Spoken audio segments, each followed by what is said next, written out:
समय के साथ साथ जो तकनीकें आ रही ना वो अपने आप में देखो जो टेक्नोलॉजीज़ हैं वो कुछ ना कुछ बेहतर करने की कोशिश कर रही हैं। आप सब जानते हो अगर आप कोल को ले लो और उसे बर्निंग करो एज लाइक ओपन बर्निंग करो तो there are creating the massive environmental pollution like CO2 SO2 NOxes and these all the gases are very very harmful to you guys. इनमें से कुछ ग्लोबल वार्मिंग गैस हैं, कुछ global cooling gas हैं। सो ये कौन सी ऐसी टेक्नोलॉजी है जो जिसको लेकर अभी जो हमारे मिनिस्टर हैं पावर मिनिस्ट्री वगैरह से भी काफ़ी आर्टिकल्स आ रहे हैं, काफ़ी न्यूज़ आ रहे हैं कि इंडिया को we should have to go towards the coal gasification या लिक्विफिकेशन प्रोसेस। सो इस पूरे वीडियोस में हम लोग एक छोटी सी बात करने वाले हैं और आपके एग्जाम्स के हिसाब से कोल गैसिफिकेशन और लिक्विफिकेशन का जो प्रोसेस है वो क्या है और कैसे कोल से बेहतर होगा, इन सारी बातों पे हम यहाँ डिस्कशन करेंगे। सो आइए दोस्तों, मैं डॉक्टर रवि गिरी आप सबका अनअकैडमी के प्लेटफॉर्म में हार्दिक स्वागत करता हूँ। Just this is a brief introduction of me, you can see on the screen. I have done my PhD IIT Delhi. मेरा इंस्टीट्यूट है जो मैं फेस टू फेस क्लासेस पढ़ाता हूँ as a director of Purvanchal IAS at Gorakhpur, Uttar Pradesh. I'm taking your classes of science, tech and environment. Even from last 18 plus years, I'm taking the UPSC classes. 1000 plus selections already in civil service examinations. मेरी कुछ book है जो that is highly selling book in India right now for the UPSC segment for science and technology. And then there one more book that is published on the McGraw-Hill environment. So that I will recommend to everyone. इसे ज़रूर पढ़िएगा. Okay, fine. ये मेरा Telegram platform है जहाँ पे मेरे सारे के सारे PDF जो मैं आपको पढ़ा रहा हूँ इट इज़ शेयर्ड हियर। आप यहाँ से सीधा जाकर इस PDF को आप सीधा डाउनलोड कर सकते हैं। So I will not recommend to anyone कि you people go and make all the notes, it is wastage of time. और ये वो टेलीग्राम है रवि UPSC_अनअकैडमी, यहाँ पे आप रह सकते हैं। ये मेरा अनअकैडमी का प्रोफाइल है जहाँ पर मेरे पूरे UPSC के कोर्सेज जो साइंस एंड टेक और एनवायरनमेंट से जुड़े हैं उनकी क्लासेस स्टार्ट हो चुकी हैं और आप अगर वो करना चाहें तो वहाँ पर आप ज्वाइन कर सकते हैं। ये मेरा पासकोड है रवि UPSC। कोर्स को ज्वाइन करते समय ये कोड जरूर यूज़ करें, ये मस्ट होता है यार। दोस्त समझो ये एक UPSC कॉम्बैट है जो वीडियो के स्टार्ट करने के पहले मैं आपको बता दूँ, मुझे 26 दिसंबर और 2 जनवरी को the second one is going to held on 11 AM। इसे मिस मत करना। इसमें हिंदी और इंग्लिश दोनों मीडियम के जो स्टूडेंट्स होते हैं उनकी ये सीरीज़ हैं, टेस्ट वगैरह है। इनमें आपको इवैल्यूएशन करने का मौका मिलेगा। अलग अलग स्कॉलरशिप है, अलग अलग रैंकिंग के हिसाब से है। और इनरोल करते समय मैंने आपको पासकोड बता ही दिया, रवि UPSC कोड यूज़ करना।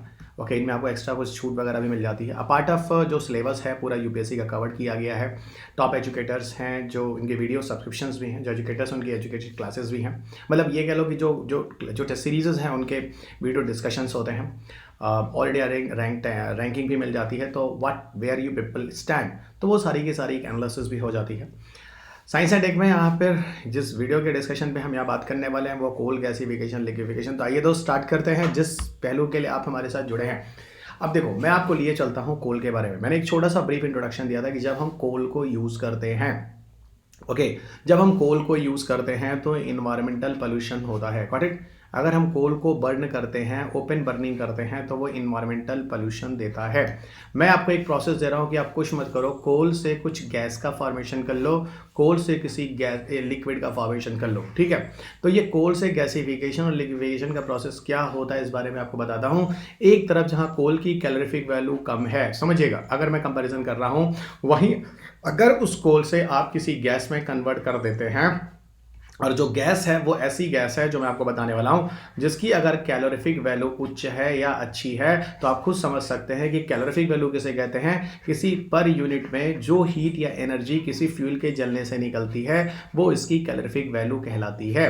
तो मेरा कहने का सीधा मतलब है दोस्त कि कोल से जो कैलोरीफिक वैल्यू होती है पर यूनिट कोल के जलने से जो हीट या एनर्जी निकलती है, उसके कंपेरिजन में कोल से जब मैं गैस या उसको लिक्विड के किसी सब्सटेंस में कन्वर्ट करता हूं वहां पर कैलोरीफिक वैल्यू की काफी मात्रा कई गुना ज्यादा बढ़ जाती है। आप देखो, जहां एक तरफ कोल से पोल्यूशन हो रहा है और दूसरी तरफ कोल से उस लेवल की एनर्जी नहीं मिल रही, वहीं दूसरी तरफ गैस और लिक्विड वगैरह के सब्सटेंस जो कोल से ही बनाए जाते हैं और उनसे क्या फायदा हो जाता है, एक तो उसकी कैलोरीफिक वैल्यू भी अच्छी होती है, दूसरा दे आर इन्वायरमेंटल फ्रेंडली भी हो जाते हैं। काफी हद तक इसे इन्वायरमेंटल पोल्यूशन का लेवल भी इन कंपेरिजन टू कोल कम हो जाता है। अब क्या चाहिए, इसीलिए अब देखो आप कोल गैसिफिकेशन और लिक्विफिकेशन काफी पॉपुलर हुआ है। ये जो पूरी की पूरी हेडिंग है जो आप देख रहे हैं वो गैसिफिकेशन के अंदर आ रही है, जो आप स्क्रीन पे देख सकते हैं। गैसिफिकेशन एक ऐसा प्रोसेस है जहां कार्बन जैसे रॉ मटेरियल को ले लीजिए, जैसे मैंने कहा कोल को ले लीजिए।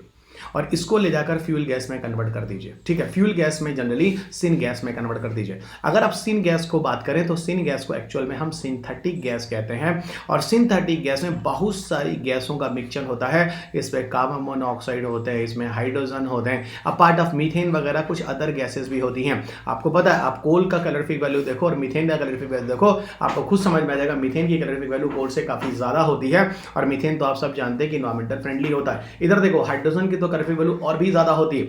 अगर आपने मेरे से स्टैटिक क्लास किया है तो स्टैटिक क्लास में मैं आपको बताता हूं कैलोरीफिक वैल्यू का जब मैं ऑर्डर बढ़ाता हूं तो क्या बढ़ाता हूं। सबसे पहले आपको बताता हूं कि आप पहले कोल ले लो, कोल के बाद आप पेट्रोलियम प्रोडक्ट ले लो। देखो मैं आपको बता रहा हूं, कोल के बाद पेट्रोलियम प्रोडक्ट ले लो, पेट्रोलियम प्रोडक्ट के बाद अब गैसियस नेचर ऑफ फ्यूल ले लो। जैसे मैंने कहा एलपीजी ले लो, जैसे मैंने कहा आप सीएनजी ले लो, जैसे मैंने कहा आप हाइड्रोजन ले लो, है ना। ये नीचे वाले सारे के सारे फ्यूल आप क्या देख रहे हो, सीएनजी ले लो। सीएनजी का मतलब मीथेन गैस, सीएनजी का मतलब मीथेन गैस। ये देखो आप देखो यहाँ पे क्या होता है, ये ऊपर से नीचे जो आ रहे हो ना, ये कैलोरीफिक वैल्यू बढ़ रही है। यानी कहने का मतलब है कि नीचे वाला पर यूनिट में एनर्जी ज्यादा जनरेट कर रहा है, ऊपर वाला पर यूनिट अमाउंट में एनर्जी कम जनरेट कर रहा है। यानी कैलोरीफिक वैल्यू ऊपर से नीचे की तरफ बढ़ रही है। यानी hydrogen have a maximum calorific value, उससे कम सीएनजी, उससे कम एलपीजी, उससे कम पेट्रोल, और सबसे घटिया कोल। अब बताओ, कोल को हम ले जाकर अगर हम सीएनजी जैसे मीथेन में कन्वर्ट कर रहे हैं, आप यहां देखो सिन गैस में, तो आपको खुद समझ में आ रहा है कि सर ये तो काबिल तारीफ है। और तीसरी चीज यहां पर देख लो कि जो सीएनजी टाइप का जो मीथेन होता है वो पूरी तरह से एनवायरमेंटल फ्रेंडली होता है। अब आप मुझसे ये पूछना चाहोगे कि सर ये भी बता दो, आपने एक बेसिक तो समझा दिया, अब ये तो बता दो, एक कंसेप्ट हमें समझ में आ गया कि कोल कैसी और लिक्विफिकेशन क्यों बहुत ही इंपॉर्टेंट है। अब आप मुझसे पूछोगे सर ये भी बता दो कि भाई इस कोल से हम कैसे गैसिफिकेशन करते हैं और कैसे सिन गैस यानी सिंथेटिक गैस का निर्माण करते हैं। देखिए एक काम कीजिए, आप कोयले को ले लीजिए, कोयले को बहुत अधिक टेम्परेचर पर प्रेशराइज कंटेनर के अंदर डाल दीजिए। ठीक है, यानी एक कंटेनर के अंदर डाल दे जहां पे अच्छा खासा प्रेशर हो और अच्छा खासा टेम्परेचर हो। उस प्रेशराइज कंटेनर को जहां पर हाई टेम्परेचर मेंटेन करते हैं, एक्चुअल में उसको गैसीफर कहते हैं। यानी कहने का मतलब है कोल को किसी गैसीफर में डाल दीजिए जहां पर अच्छे खासे प्रेशर में हाई टेम्परेचर पर वो कोल जो है वो जल रहा हो। और वहां पर आपको एक बात बताऊं, उसको हॉट स्टीम के साथ जब आप जोड़ते हैं, उसको जब आप हॉट स्टीम के साथ जोड़कर और जोड़ते हैं, तो वहां पर आपको बताऊं एक कंट्रोल तरीके से आप वहां एयर और ऑक्सीजन की सप्लाई करते हैं हाई टेम्परेचर पर, करीब 26 डिग्री फ़ारेनहाइट का टेम्परेचर मेंटेन करते हैं हाई प्रेशर पे, और वहां जाकर जिस गैस का निर्माण होता है उसको सिंथेटिक गैस कहते हैं। आपको एक बात बताता हूं, मान लीजिए ये कोई रॉक नीचे का एरिया है। ये तो हम आपको बता रहे हैं कि आप किसी प्लांट को सेटअप कर लीजिए, किसी प्लांट को सेटअप कर लीजिए, और आप किसी कंटेनर के अंदर आप कोयले को लेकर ये टेम्परेचर और अच्छा खासा प्रेशर, ये प्रेशर 1200 साइजी लिखा हुआ है, इसको मेंटेन करिए। और जब वो कोल जल रहा होगा, यहां जो गैस निकलेगा वो यहां एक तरफ आपने कोल रख दिया है, ठीक है, एक तरफ कोल आप एंट्री कर रहे हैं और यहां पर वो टेम्परेचर और प्रेशर मेंटेन कर रहे हैं। अब यहां पे जो सिन गैस निकला वो सिन गैस को ले जाइए इकट्ठा कीजिए, और उसमें से आपको हाइड्रोजन अलग चाहिए कि मीथेन अलग चाहिए, उसको ले जाके यूज में लाइए। सुनिए क्या कमाल की चीज है। वही कभी क्या होता है पता है, एक ही चीज के मटेरियल से कोई दूसरी चीज बनाकर और पहले वाले मटेरियल से काफी बेहतर हो जा रही है, जो आप कोल गैसिफिकेशन लिक्विफिकेशन के केस में देख सकते हैं। यहां देखो आपको बता रहा हूं सिन गैस में कौन कौन सी गैसें होती है। कार्बन डाइऑक्साइड होता है, हाइड्रोजन होता है, मीथेन होता है, नाइट्रोजन होता है, कार्बन मोनोऑक्साइड होता है। एक काम करो, तुम कार्बन मोनोऑक्साइड को स्क्रबर से एब्जॉर्ब कर लो, हवा में मत निकलने दो। कार्बन मोनोऑक्साइड को स्क्रबर से एब्जॉर्ब कर लो, हवा में ना निकलने दो। नाइट्रोजन उतनी खतरनाक आपके लिए है नहीं, हाइड्रोजन तो आप फ्यूल की तरह यूज कर सकते हो, और मीथेन को भी आप फ्यूल की तरह यूज कर सकते हो। हाइड्रोजन आपको फ्यूल मिल गया, मीथेन आपको फ्यूल मिल गया, अच्छी खासी लेवल पे एनर्जी मिल जाएगी। अब इससे ज्यादा आपको क्या चाहिए। और दूसरी तरफ हाइड्रोजन और मीथेन, यहां देखो नीचे मैंने आपको कॉन्सेप्ट समझा दिया, इसकी कैलोरीफिक वैल्यू भी बहुत ज्यादा है। और तीसरी चीज, ये इन्वायरमेंटल फ्रेंडली भी है। अब देखिए सारी कहानी तो हम आपको बेसिक तरीके से समझा ही चुके हैं। अब हम यहाँ पर आपको उस पीपीटी के थ्रू फिर से उन चीज़ों को बताते हैं। ट्रांसपोर्टिंग जो गैसेस होते हैं जनरली वो बहुत सस्ते होते हैं ट्रांसपोर्टिंग कोयले से, फर्स्ट पार्ट। सेकंड पार्ट ये होता है कि सिन गैस अभी हम बोले इन्वायरमेंटल फ्रेंडली होते हैं, क्योंकि गैसेस नेचर ऑफ फ्यूल आपको पीछे के भी बहुत स्टैटिक क्लासेस में भी पढ़ाया है। ठीक है, जब दिल्ली में भी ऑड इवन होता है तो सीएनजी और एलपीजी तुम लोग गाड़ियाँ चला सकते हो। ठीक है, तीसरी चीज़ मैं बताऊँ, इसकी एफिशिएंसी ज़्यादा है, यानी कैलोरीफिक वैल्यू ज़्यादा है। और चौथी चीज़ आपको बताऊं, यहां पर जो एग्जॉस्ट हीट होता है वो गैस टरबाइन से कैप्चर करके उसको स्टीम वगैरह जनरेट कर हम स्टीम टरबाइन को जनरेट कर सकते हैं। यानी कहने का सीधा मतलब है गैस जलता है, गैस को लीजिए और टरबाइन में ले जाइए, और गैस को टरबाइन में ले जाकर क्या कीजिए, टरबाइन घुमाइए और वहां पे स्टीम जनरेट हो जाएगा। अरे भाई, हम तुम लोगों को जब कोयले से इलेक्ट्रिसिटी बनाए थे तो कैसे बना, हमने कहा कोल ले लो, कोल को जला लो, ऊपर एक प्रेशर कुकर ले लो, प्रेशर कुकर में पानी डाल लो, पानी को कोल गर्म करेगा, हीट गर्म करेगा, पानी जो होगा बॉयल होगा, बॉयल होगा तो स्टीम निकलेगा, स्टीम होगा तो स्टीम का प्रेशर होगा, स्टीम के प्रेशर को लेकर टरबाइन से जोड़ दो, टरबाइन जब घूमने लगेगा तो यहाँ पे मैकेनिकल एनर्जी हो जाएगी, यहाँ पे लगा लो तुम डायनमो या जनरेटर, यहाँ लगा लो तुम डायनमो या जनरेटर, डायनमो जनरेटर कन्वर्ट कर देगा मैकेनिकल एनर्जी को इलेक्ट्रिकल एनर्जी में। तो जब तक है कोयला तब तक है स्टीम, और जब तक है स्टीम होगा प्रेशर होगा टरबाइन। ये देखो वही हीट जो है यहाँ पर तुम लोग किससे जनरेट कर लो, ये मीथेन और हाइड्रोजन से जनरेट कर लो। और अगर टरबाइन घूम गया, ये लो टरबाइन घूम गया, बाकी तुम लोग जानते हो इसी स्टीम के टरबाइन से बना लो इलेक्ट्रिसिटी, और ये तुम्हारा हो गया टरबाइन जनरेटर, ये हो गया टरबाइन, ये हो गया डायनेमो या जनरेटर, ये हो गया इलेक्ट्रिक करंट। तो ये मैंने क्या लिखा, मैंने बहुत सिंपल तरीके से बता दिया। लेकिन यहां पर ये कोयला वाला थर्मल पावर प्लांट है, यहां पर हीट के लिए क्या यूज करोगे, जो कोल से तुम मीथेन बनाए हो उस मीथेन से इसको गर्म करो वाटर को, ऐसे समझ लो। ये पूरा का पूरा प्रोसेस दोस्त बहुत ही सिंपल तरीके से हंसते खेलते मैंने आपको समझा दिया।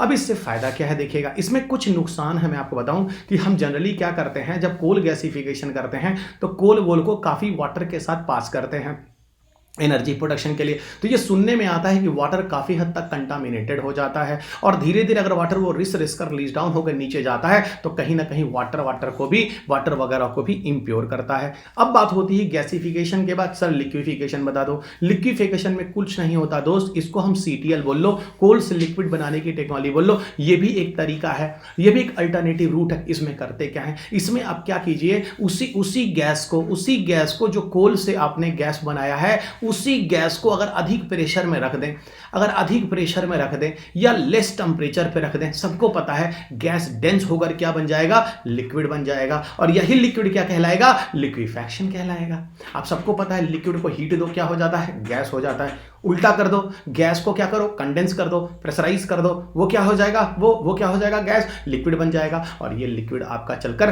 केरोसिन और डीजल में कन्वर्ट हो सकता है, और यही केरोसिन और डीजल को ले जाओ इकोनॉमिकली। और ये काफी हद तक देखो हाई क्रूड ऑयल प्राइसेस वगैरह जो बढ़ रहे हैं ना, यहाँ कोयले से तुम गैस और लिक्विड बनाकर प्राइसेस को मेंटेन भी कर सकते हो। Everybody clear. तो वही मैं कह रहा हूं, जो आपको सिंथेटिक गैस अभी मिला था, कहां मिला था, गैसिफिकेशन में, उसको चुपचाप लिक्विड में कन्वर्ट कर लो। और इस लिक्विड में कन्वर्ट करने के लिए कुछ कोबाल्ट और आयरन बेस्ड कैटलिस्ट की जरूरत होती है। और ये कब होगा, अभी हम बोले प्रेशर ज्यादा लगा दो, टेम्परेचर को मेंटेन कर दो, तो प्रेशर को और टेम्परेचर को मेंटेन कर दोगे, यही गैस लिक्विड में कन्वर्ट हो जाएगा और यही लिक्विड की क्षमता बढ़ जाएगी। लेकिन यहां पर लिक्विड में कुछ निगेटिव है, जानते हो क्या, ये लिक्विड लेकिन जलाओगे तो CO2 निकलेगा, ये लिक्विड अगर जलाओगे तो SO2 निकलेगा। तो यहां पर यह है कि मैं मानता हूं कि कोयला से गैस बनाए हो तो यहां पोल्यूशन तो फिर भी नहीं है, उजलेगा। लेकिन जब गैस को डेंस करके लिक्विड बनाओगे तो यहां पर CO2 SO2 निकलता है। ये कुछ नुकसान है, लेकिन सुनो, ये CO2 SO2 तुम्हारे हाथ में है, कहीं से किसी जगह निकल रहा है, तो उसको हम लोग स्क्रबर को लगाकर रोक भी सकते हैं। अब देखो, अब यहां पर हम आपको बताते हैं गैसिफिकेशन लिक्विफिकेशन में एक चीज और याद रखना। बेनिफिट ऑफ लिक्विफिकेशन में क्या है, कार्बन डाइऑक्साइड एमिशन जो निकल रहा है उसको हम बहुत आसान तरीके से कैप्चर कर सकते हैं। और कार्बन डाइऑक्साइड को कैप्चर करने के जिस टर्म का यूज करते हैं उसको क्या कहते हैं, कार्बन कैप्चर या कार्बन स्टोरेज या कार्बन सिक्वेस्ट्रेशन। कार्बन सिक्वेस्ट्रेशन के बहुत सारे तरीके होते हैं। आप प्लांट लगा दीजिए, पौधे के अंदर कार्बन डाइऑक्साइड चलाकर वो पौधे वोट बना लेंगे, वो भी एक कार्बन सिक्वेस्ट्रेशन है। कार्बन सिक्वेस्ट्रेशन में जियो सिक्वेस्ट्रेशन कर सकते हैं। जियो सिक्वेस्ट्रेशन का मतलब जमीन पर लगाकर उसको दफना सकते हैं, दफना नहीं सकते, उसको कहीं पर डंप कर सकते हैं। ये क्वेश्चन भी आपके पेपर में कार्बन सिक्वेस्ट्रेशन 2015-16 के फिल्म्स में पूछ चुका है। अब देखिए यहीं पर आगे लिए चलते हैं, यूनियन मिनिस्ट्री का क्या रिपोर्ट आता है। यूनियन मिनिस्ट्री कहती है भाई देखो ऐसा है, हम लोग ऐसा करते हैं कि union ministry of coal and mines क्या कहता है कि हम वेबिनार करता है, कहता है कि अब हम लोगों को ना कुछ अल्टरनेटिव की तरफ जाना चाहिए। क्यों अल्टरनेटिव की तरफ जाना चाहिए, भारत के पास कोयला तो है लेकिन भारत में अच्छी क्वालिटी का कोयला तो है नहीं, इसलिए हम कोयला से भी इलेक्ट्रिसिटी बनाते हैं तो दूसरे कंट्री से हम कोयला खरीदते हैं। इसीलिए इंडिया को टॉप 5 कोल इंपोर्टर नेशंस में एक रैंकिंग भी मिल जाती है। अगर हमारा कोयला इतना अच्छा नहीं है, जिसकी कैलोरीफिक वैल्यू इतनी अच्छी नहीं है सारी कंट्री अदर कंट्री के कोयलों में, तो हम क्यों ना कोल से लिक्विफिकेशन गैसिफिकेशन करके एक अदर अल्टरनेटिव ऑफ फ्यूल तैयार कर लें। और अदर अल्टरनेटिव ऑफ फ्यूल तैयार कर लें, मैसिव एनर्जी बना लो और इन्वायरमेंटल फ्रेंडली बना लो। क्या कमाल की चीज चीज़ है। और 2030 तक यहाँ मिनिस्ट्री कहती है कि भाई देखो 100 मिलियन टन तक जो कोल गैसिफिकेशन होगा हम लोग करेंगे, जिससे कम से कम 4 लाख करोड़ रुपए का इन्वेस्टमेंट भी कर देते हैं, क्योंकि ये आज के रिस्पेक्ट में नहीं है, ये भविष्य के लिए है, फ्यूचर के लिए है। तो फ्यूचर के साथ साथ इसका उपयोग और बढ़िया हो जाएगा।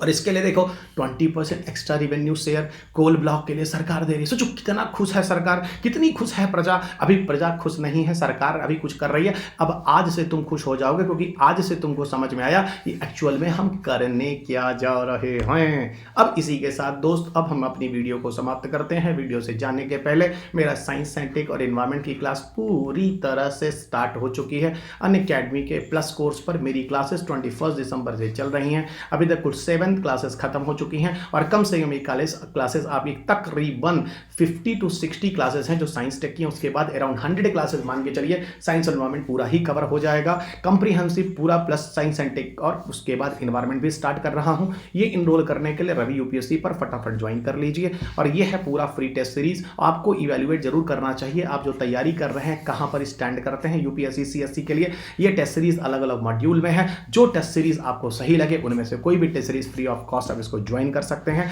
ये है अनअकैडमी का कोर्स, जो मैं आप सबको हमेशा कहता हूं कि इन कोर्सेज को जरूर लेंगे। अगर कोर्स लेना ही है तो फिर 4 पैसे क्यों बचाते हो, आइकॉनिक पर ही जाना।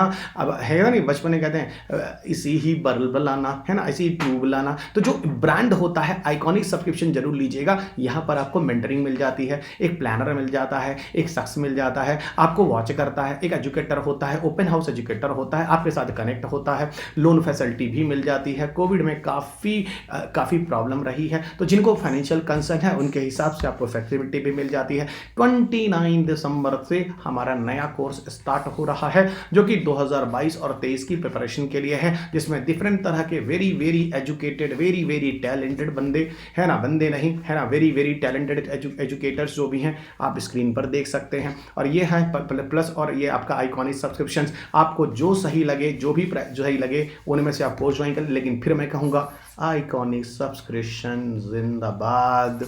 आगे बढ़ते हैं, रवि यूपीएससी कोड लीजिए, जो भी छूट मिले वो उसको एंजॉय कीजिए। और इतना ही नहीं, आपको मैं बता दूं आपके ऑप्शनल कोर्सेज में भी आपको दिया जा रहा है ना, कोर्सेज वगैरह। और प्लस आप पार्ट ऑफ टेलीग्राम पर जाइए, पीडीएफ चुपचाप ले लीजिए, बहुत ज़्यादा लिखने की कोशिश ना कीजिए, टाइम बचाइए, टॉपिक को 3 बार रिवाइज कीजिए। अनअकैडमी पर जाइए चुपचाप, यहाँ मेरा पूरा science and tech course available है। इन्वायरमेंट और साइंस और टेक ठीक से कर लीजिए, 30 से 35 क्वेश्चन यहीं से आ जाते हैं, 20 प्लस क्वेश्चन आप क्लास से ही कर लीजिएगा, ज़्यादा कुछ दिमाग लगाना नहीं है। चुपचाप जाइए यूपीएससी क्लियर कीजिए, अगले साल हमको मिठाई खिलाइए, आपके साथ हम सेल्फी लेंगे। आज आप मेरे साथ सेल्फी लेते हैं। जाते जाते सब्सक्राइब करना ना भूलिए, घंटा बजा दीजिए, पीडीएफ टेलीग्राम से ले लीजिए, लाइक और शेयर करना ना भूलिए। और जाते जाते स्वस्थ रहिए, खुश रहिए, मस्त रहिए, बड़ों का आशीर्वाद लेते रहिए, छोटों को प्यार करते रहिए और अपना ख्याल रखिए। अगले लेक्चर में आपके साथ फिर मुलाकात होगी, तब तक के लिए have a good day, bye.